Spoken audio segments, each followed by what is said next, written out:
Hi there, Larry Horist here, and welcome to So There It Is. Um,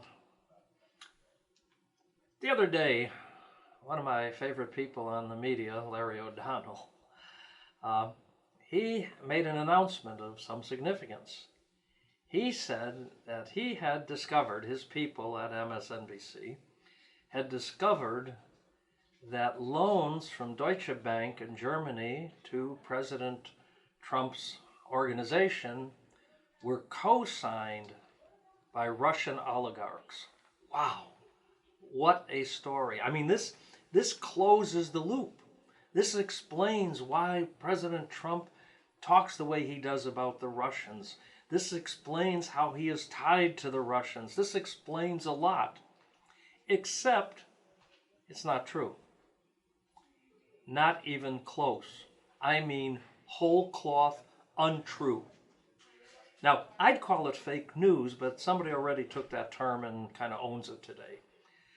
But it was sourced from a single source, nameless of course, who admittedly had not seen any documents to confirm that story.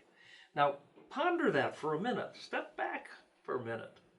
This is a major news service relying on a single unnamed source, and that's two faults in my book. You never use a single source. That's one of the fundamental rules of journalism. And secondly, the use, or as I would say, the misuse of the unidentified source is a second problem. But the thing is, he had to retract it. Well, of course, the lawyers for the organization called the station and said, see you in court unless you retract this. This is just whole cloth untrue.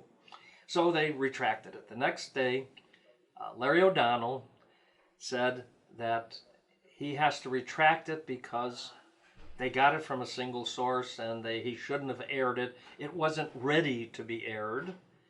And he suggested that that doesn't mean it's not true. Think about that. Now we have fake news. He throws it out there, and then he implies that you can prove a negative.